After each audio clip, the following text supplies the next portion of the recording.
नाजरीन, रिटेलर पाकिस्तानी के प्लेटफॉर्म से निसार मूसा हाजिर खिदमत है। आज हम रिटेलर्स के लिए जो वीडियोस बनाते हैं एक डिफरेंट काइंड का इंटरव्यू करने जा रहे हैं। और ये इंटरव्यू क्यों ज़रूरी है, आप इसको सुनेंगे, आप इसको देखेंगे तो आपको पता चल जाएगा कि ये इंटरव्यू आपके रिटेल की बिजनेस के लिए, आपकी किसी भी बिजनेस के लिए कितनी ज़रूरी है। वो है इनसाइट, यानी आपको ये जानना कि आपका कस्टमर कौन है, आपका बिजनेस किस तरह से चलता है, आपके बिजनेस के ऊपर कौन कौन सी चीजें इफेक्ट कर रही होती हैं। आज हम मौजूद हैं कराची में पल्स कंसल्टेंट के CEO फाउंडर जनाब काशिफ हफीज सिद्दीकी से बात करने के लिए।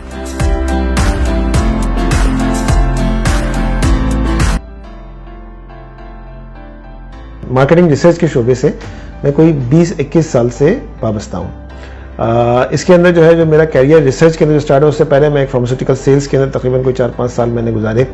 और इस 4-5 साल के अंदर में जो है वो जैसा आप ये कहें कि रिटेल लेवल के ऊपर और डिस्ट्रीब्यूशन लेवल के ऊपर बहुत सारी बातें जो है ना वो समझ में आई कि इसे किस तरह से डील करते हैं, किस तरह से डील नहीं करते हैं।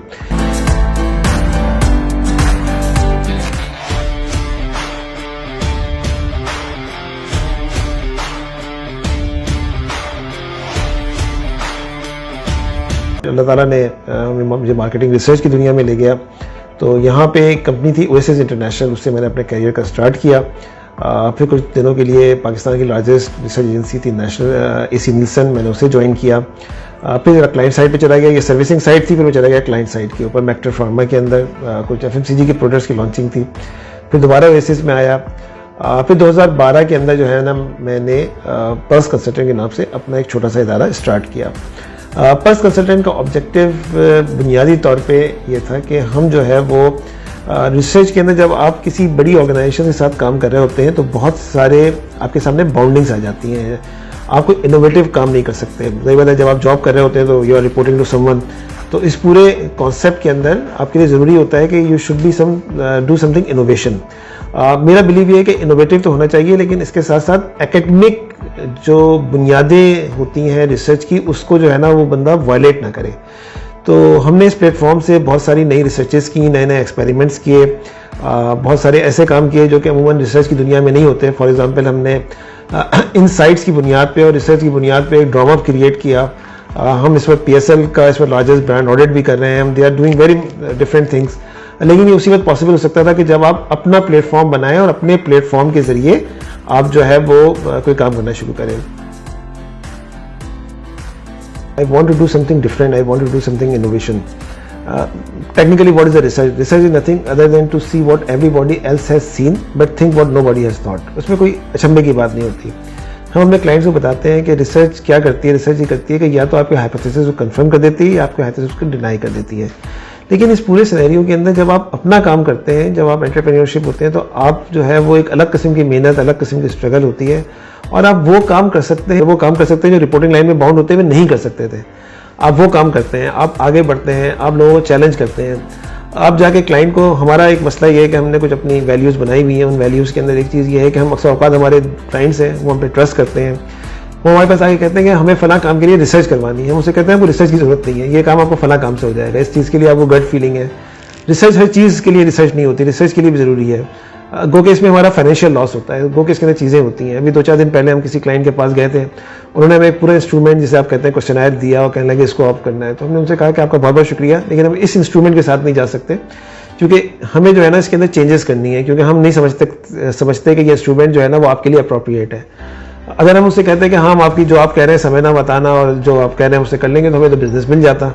लेकिन हमने थोड़ा सा रिस्क लिया। हमने उनसे कहा कि नहीं, क्योंकि हम अब ठीक है, मतलब वो रिस्क अल्लाह ताला के हाथ में, लेकिन बुनियादी तौर पे आपने अपने क्लाइंट को सही चीज़ ऑनेस्टी के साथ देना है, अनकन्वेंशनल तरीके से।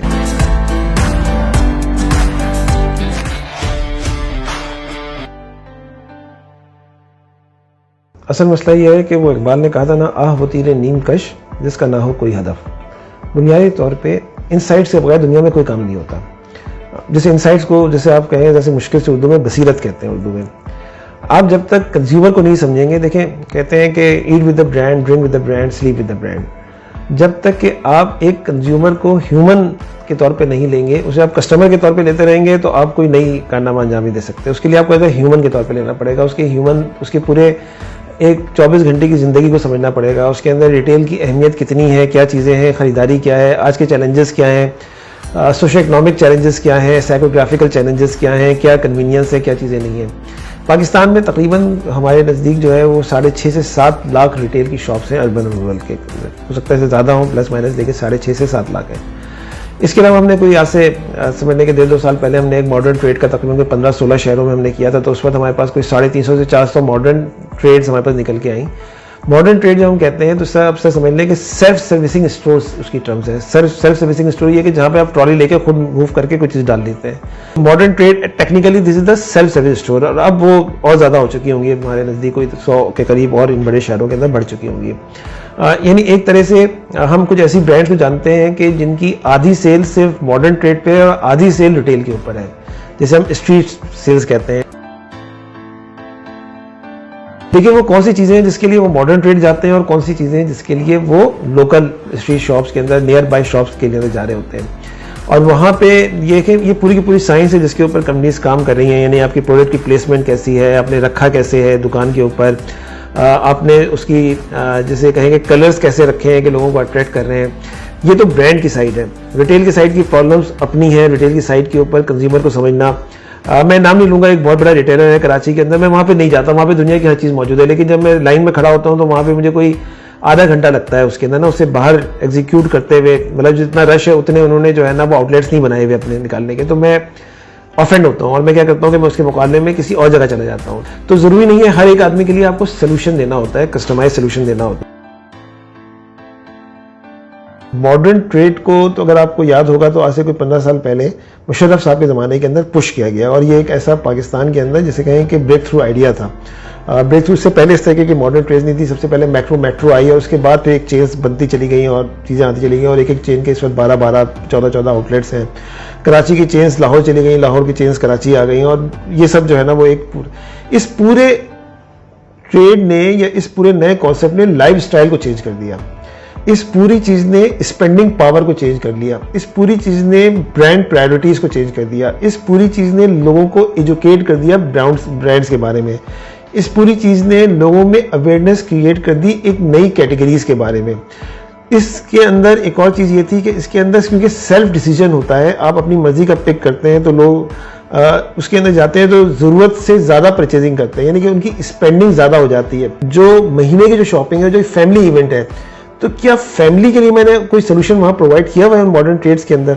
तो बहुत सारी जगहों पे वो फैमिली इवेंट, फैमिली गैदरिंग जो है ना, हमें वो चीज़ मिस नज़र आती है कि किस तरीके से हम फैमिली के लिए वहाँ पे एक फैमिली आती है तो उसके अंदर वो बात जगहों पे हमें नज़र आता है। जैसे हम कनाडा वगैरह या यूरोप में हम जाते हैं तो हमें जब मॉडर्न ट्रेड्स में जाते हैं तो जैसे हम स्टार्ट करते हैं तो हमें एंट्री के बाद बच्चों की प्रोडक्ट्स हमें रखी हुई पहले नज़र आती हैं, फिर उसके बाद खाने की चीज़ें, उसके बाद फिर ड्रेसिंग, उसके बाद बाकी चीज़ें।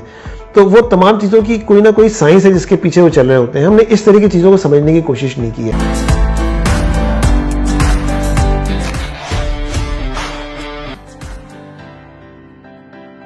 पहली चीज़ जो मैं आपको बताऊंगा, देखें चीज़ें बड़ी चेंज हो गई हैं दुनिया के अंदर। आज से कोई 4-5 साल पहले हम सब काम जो है ना पेन एंड पेपर पे होता था, अब सब चीज़ें ऑनलाइन हो गई हैं। सब चीज़ें जो है ना रियल टाइम के अंदर आपको पता चल रही होती हैं क्या चीज़ें क्या नहीं है।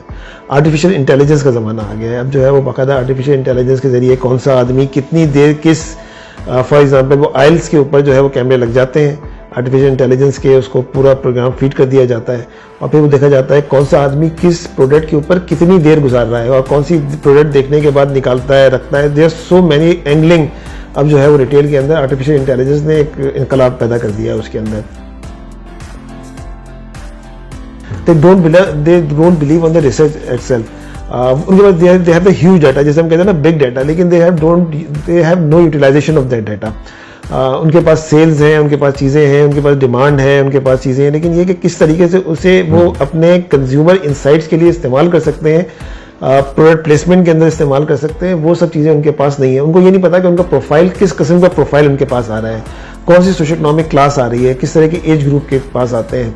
इवन इन अ डे अगर आप एक दिन के अंदर 17 से 18 घंटे अगर एक मॉडर्न ट्रेड खुलती है इस वक्त, अदर देन कोविड अगर मैं आपसे कहूँ, तो किस टाइम पे किस तरह के लोग आते हैं, सुबह के वक्त किस तरह के लोग आते हैं, कौन सी जेंडर आती है, कौन सा एज ग्रुप आता है, दोपहर में कौन सा आता है, शाम में कौन सा आता है, रात में कौन सा आता है, वीकेंड पे कौन सा आता है, ऑफ डेज में कौन सा आता है, ये सब एक मुख्तलिफ किस्म की चीज़ें हैं, उसके मुताबिक अपने आप को आप प्लेसमेंट करनी होती है। प्रमोशन और मार्केटिंग के पर्सपेक्टिव से कि ब्रांड्स की मार्केटिंग और चीज़ें, देखिए इलेक्ट्रॉनिक मीडिया की अपनी अहमियत है और सोशल मीडिया की अपनी अहमियत है।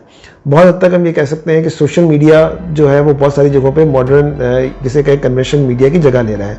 अखबार तो तकरीबन इस वक्त किस्सा पारीना बन चुके हैं, अखबार छपते हैं, चीज़ें करते हैं, लेकिन उनकी रीडरशिप हमारी कम हो गई है। तो इसमें कॉम्पिटिशन है social media versus electronic media. लेकिन हम ये देखते हैं कि जो ब्रांड रिकॉल की सस्टेनेबिलिटी है, चाहे वो इवन मॉडर्न ट्रेड के लिए, वो बुनियादी तौर पे इलेक्ट्रॉनिक मीडिया से आती है।